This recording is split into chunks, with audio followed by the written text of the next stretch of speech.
اب تم نے سوچا دیکھیں اوپر کیا ہو رہا ہے، تم نے سوچا یہ مخلوق سینے سے نکلی اوپر پرواز کر رہے، فرشتوں نے روکا، نہیں رکی، کہنے لگے جو کچھ بھی ہے بیت المعمور سے آگے جل جائے گا، وہاں تو فرشتے بھی نہیں جا سکتے، یہ بیت المعمور سے بھی آگے چلے گی، وہاں پہنچ گئی جہاں رب کی ذات ہے۔ اللہ اکبر۔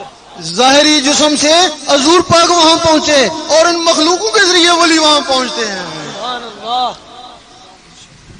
اس وقت فرشتوں نے کہا کہ واقعی انسان اشرف المخلوقات ہے، اس وقت کہا، اس وقت نہیں۔ اس کے بعد کیا ہوا کہ تم مر گئے، مرنا تو سب کو ہے، ہمارا عقیدہ ہے کہ مرنے کے بعد سب کی روحیں، خواہ نبی ہے خواہ ولی ہے، سب کی روحیں آسمانوں پہ چلی جاتی ہیں، یہ ہمارا عقیدہ ہے۔ اگر آسمانوں پہ چلی جاتی ہیں تو پھر درباروں میں فیض کیوں ہے؟ پھر درباروں میں کیا ہے؟ دربار والے کی بھی روح اوپر چلی گئی، وہ جو اضافی مخلوقیں تھیں وہ ولی بن کے دربار پہ بیٹھ گئی، سبحان اللہ۔ نماز پڑھتی، ذکر کرتی، لوگوں کو فیض پہنچاتی، اور قیامت تک ان کا ثواب ان کی روح کو ملتا رہے گا۔ حق ہے، سبحان اللہ۔ شب معراج میں حضور پاک موسیٰ علیہ السلام کی قبر سے گزرے، دیکھا موسیٰ علیہ السلام قبر میں نماز پڑھ رہے ہیں، فوراً اوپر پہنچے، دیکھا موسیٰ علیہ السلام وہاں بھی موجود ہیں۔ مجدد الافسانی رحمۃ اللہ سے کسی نے پوچھا کہ میں نے آپ کو فلاں دن خانے کعبے میں دیکھا، فرمانے لگے میں تو نہیں گیا۔ دوسرے نے کہا اسی دن حضور پاک کے روزے پہ دیکھا، فرمانے لگے میں نہیں گیا۔ تیسرے نے کہا اسی دن غوث پاک کے روزے پہ دیکھا کہ میں نہیں گیا۔ تو لوگوں نے پوچھا پھر کیا تھا؟ فرمانے لگے میرا اندر تھا۔ جتنے بھی یہاں موجود ہیں ان کے اندر وہ اندر موجود ہیں۔ اگر تم ان 16 میں سے ایک کو بھی جگا لو تو تم مر کے بھی زندہ ہو۔ اگر تم نے ان کو نہیں چھیڑا تو پھر وہ 40 سال کے بعد ختم ہونا شروع ہو جاتے ہیں، تو پھر زندہ ہی مردہ ہو۔ پھر علامہ اقبال فرماتے ہیں نہ تیری ضرب کاری نہ میری ضرب کاری، اب میں تجھے اللہ کراؤں یا تو اللہ کرے، وہ اللہ کرنے والی چیزیں ہی ختم ہو گئی۔ اب کیا ہے؟ غوث پاک کی ایک وقت میں 9 آدمی نے دعوت پکائی، سنا ہوگا، 9 کے گھر جا کے کھانا کھایا۔ بعض لوگ تو کہتے ہیں کیسے ناممکن ہے، جو ان کو ماننے چاہنے والے ہیں وہ کہتے ہیں ایسا ضرور ہوا ہے، پتہ ان کو بھی نہیں کیسے ہوا، وہ کہتے ہیں ان کی کرامت ہوگی۔ بھئی کرامت کا بھی کوئی سبب ہوتے ہیں نا۔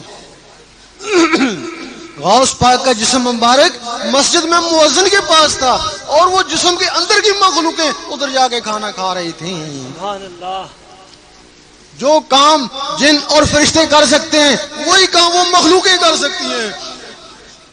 اب اگر انہوں نے کھانا کھایا ہوگا، بیٹھی بھی ہوں گی، اٹھی بھی ہوں گی، باتیں بھی کری ہوں گی، جس میں اٹھنے بیٹھنے باتوں کی طاقت ہے، نماز میں یہی کچھ ہے۔ ہو سکتا ہے ان کی نماز خانہ کعبہ میں ہوتی ہے، اور وہ جو کہتے ہیں کہ درویش کی نماز عرش مولا میں ہوتی ہے، کہتے ہیں نا وہ جسم عرش مولا میں نہیں جاتا، وہ جسم کے اندر کی چیزیں عرش مولا میں جا جاتی ہیں، اور ثواب کس کو ملتا ہے؟ جس کی ہے۔ اب غوث پاک کا جسم مبارک مسجد میں تھا تو وہ آزاد تھی، وہی جسم مبارک قبر میں چلا گیا تب بھی وہ آزاد ہے، اور آج تک لوگوں کو فیض پہنچا رہی ہیں۔ وہ دل کی صفائی کے بہت سے طریقے ہیں،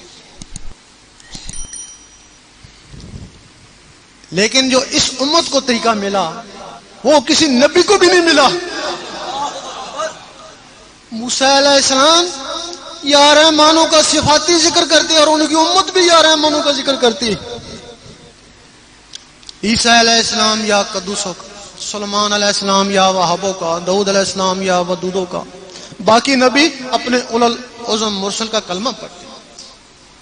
ایک دن موسیٰ علیہ السلام نے کہا اے اللہ دیدار دے، جواب آیا تاب نہیں ہے۔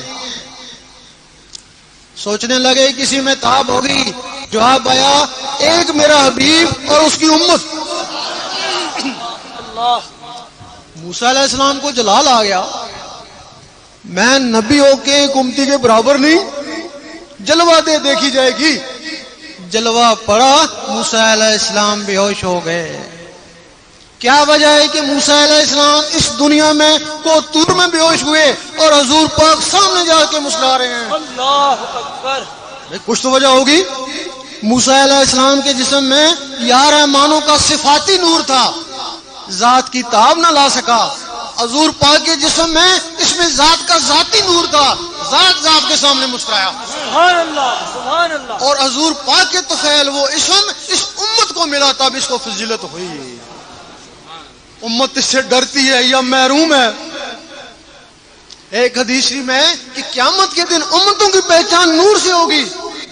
تمہارے شکل کے کئی آدمی ہوں گے، آئیں گے، آ چکے ہوں گے، نام کے بھی نہیں. یہ 11 معنوں سے چمک رہے ہیں موسیٰ علیہ السلام کی امت، یہ یا ودودوں سے چمک رہے ہیں داؤد علیہ السلام کی امت، اور یہ جو اللہ سے چمک رہی ہے حضور پاک کی امت.